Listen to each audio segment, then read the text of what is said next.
वृंदावन के ग्वाल बालों के शब्दों को सुना। सुनने के बाद उद्धव जी ने जवाब दिया, वाह जी वाह, तो ये हकीकत है वृंदावन की। उद्धव जी ने रथ को बढ़ाया और जैसे ही ग्वाल बालों ने रथ को देखा, ऐसा लगा जैसे प्यासे को पानी मिल गया हो और डूबते हुए को तिनके का सहारा मिल गया हो। ग्वाल बाल जिस आस को लेकर के नंगे पैरों दौड़े, शरीर में चमक चेतना जागृत हो गई और जिस हर्षोल्लास की भावना से दौड़ के पास में आए, पास आकर के देखा वो खजाना खाली पड़ा है, कुछ नहीं है उसमें। थोड़ी हायरन की आवाज कम करो, हल्की आवाज निकल रही, गूंज रही है, गूंज रही, कम कर दो। उद्धव जी के पास में पहुंचते हैं, ग्वाल बाल प्रश्न कर दिया। जैसे ही देखा उसमें कन्हैया नहीं है, पूछ दिया, ए भैया कौन है आप? इतना भद्दा और गंदा मजाक करते हुए तुम्हें शर्म नहीं आती? मुझको लगा मेरा कन्हैया आ गया और मेरे श्याम सुंदर की वेशभूषा में खड़े हैं, कौन है आप? उद्धव ने जब ग्वाल बालों के शब्दों को सुना तो उद्धव के मुंह से निकला, माफ करना, मैं द्वारिका से आया हूँ, मेरा नाम उद्धव है, मैं तुम्हारे प्रिय कृष्ण का सखा हूँ, पत्र लेकर के आया हूँ तुम लोगों का हाल चाल पूछने। ओहो, मतलब तुम कन्हैया के दलाल हो, है ना?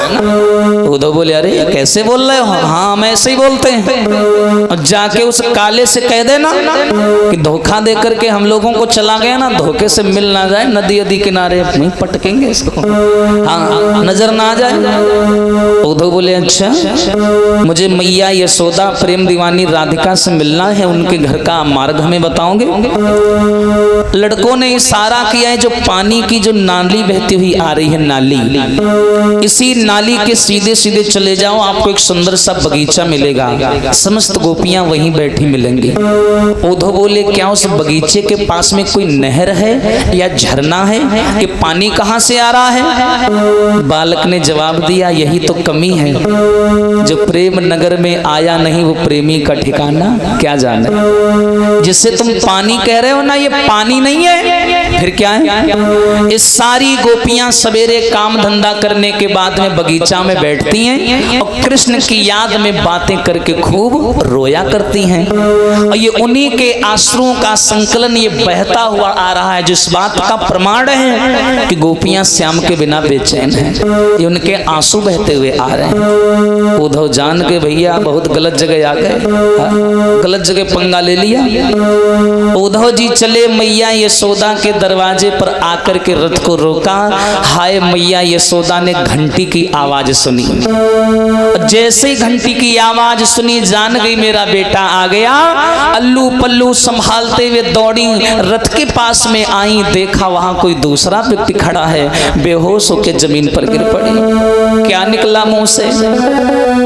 अरे कन्हैया चलो गो बहुत मोसे दूर,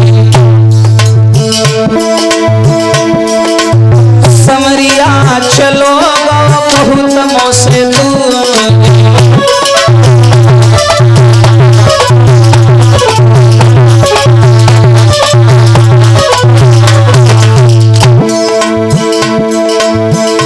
आरी कोयल के सुत कागा पाले, आरी प्यार कियो भरपूर, पैसे श्याम को हमने पालो, बात न भई मजबूर। समरिया चलो बहुत मोसे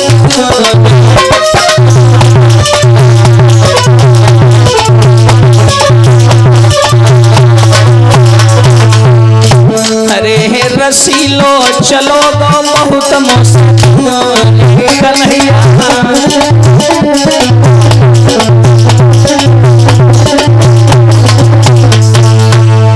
हाय मैया यशोदा भाग करके रथ के पास आई, पूछा है कौन है आप? उद्धव बोले मैया रोना नहीं, मेरे सामने प्रेम का प्रदर्शन मत करना, मैं कमजोर दिल का हूँ, बर्दाश्त नहीं कर पाऊंगा, मैया माफ करना। कन्हैया थोड़ा काम काजों में व्यस्त है इसलिए वापस वृंदावन नहीं आ पा रहे हैं। ये पत्र भेजा है उन्होंने। यशोदा बोली मैं पढ़ी लिखी नहीं हूँ, मैं क्या जानूं क्या लिखा है। यशोदा के चेहरे की खाल सिकुड़ चुकी है, तन वदन कमजोर हो चुका है, मानसिक संतुलन श्याम की याद में बिगड़ा हुआ है। सोच रही है यशोदा कब आएगा। उद्धव जी ने पत्र दिया। उद्धव बोले मैया माफ करना, मेरे पास समय नहीं है। हाँ, समय नहीं है, मुझे गोपियों से भी मिलना है।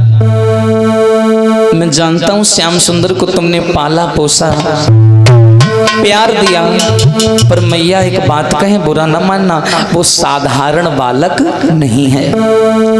नर होता तो शायद तुम्हारी मोह में फंस के यहीं रह जाता। वो नारायण है और नारायण को किसी का मोह नहीं होता। ये यशोदा बोली यही बात मेरी समझ में आ जाए तो मैं उसके बिना रहना सीख लूंगी। यशोदा अंदर गई, माखन मिश्री पोटली में बांध ली, कहा ले जाओ और मेरे कन्हैया को दे देना, कन्हैया को दे देना, कन्हैया को दे देना। मेरे श्याम को माखन रोटी बड़ा पसंद है। उसी समय भैया 2-4 गोपियां वहां से गुजर रही थी, यमुना जी पे पानी भरने जा रही थी। रथ को देखा, चौंक गई, घड़ा छूट गया, नीचे गिर गया।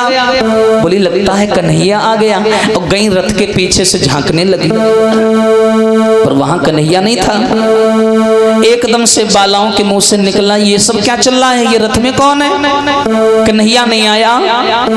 अरे नहीं आएगा, धोखेबाज है, ऐसा है वैसा है। हाय गोपियां भी अब शब्द बोलने लगी। तो क्या बोली मैया यशोदा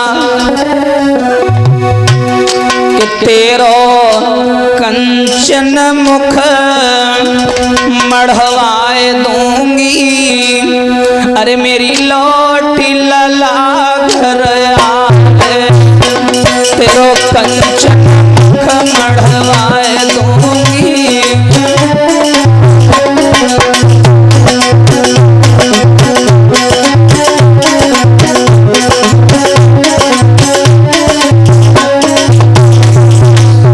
ये भैया तेरो कंचन मुख मढ़वाए दूंगी, मेरो लौट लला घर आवे, तेरो कंचन मुख मढ़वाए दूंगी।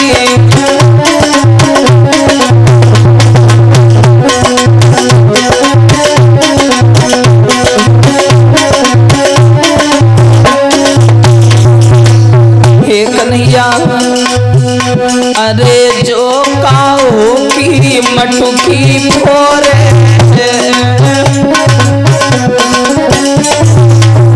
ए गोपियों बोलना है तो ये बोलो कि कन्हैया आ जाए, बुरा बुरा क्यों बोल रही हो? जो काऊ की मटुकी फोरे,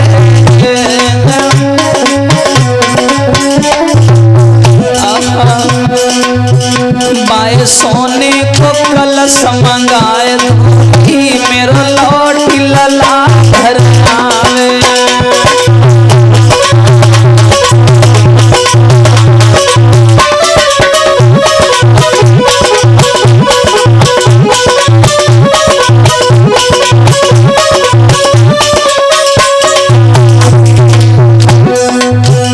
तेरो कंचन मुख मढ़वाए दूंगी, मेरो लौट कन्हैया आया।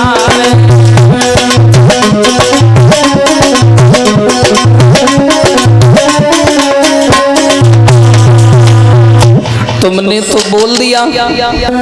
उद्धव बोले मैया मेरी समझ के बाहर है ये सारी बातें। अरे वो कन्हैया कुब्जा से प्रेम करता है बालाओं, और उससे वहां सुंदर से माता पिता मिल गए हैं जिनका नाम है देवकी और वासुदेव। देवकी और वासुदेव को माता पिता मानता है। कुब्जा जैसी नारी जो सुंदर दुल्हन का रूप ले चुकी है, जिससे वो पत्नी का प्रेम पाता है। अच्छा बताओ, जिसे सारी सुख सुविधाएं मिल रही नहीं हो, वो वापिस आके वृंदावन क्या करेगा? जो ये शब्द सुने बोले हाँ बात तो सत्य है। यशोदा को समझाया और समझाने के बाद में उद्धव जी ने रथ को बढ़ा दिया, बढ़ाया, रथ को लेकर के आए, बोले हमें गोपियों से मिलना है। उद्धव जी ने देखा कि सामने एक सुंदर सा कुआं बना हुआ है, उस कुएं पर कुछ बालाएं पानी भर रही हैं, लेकिन बालाओं की बड़ी बुरी दशा है।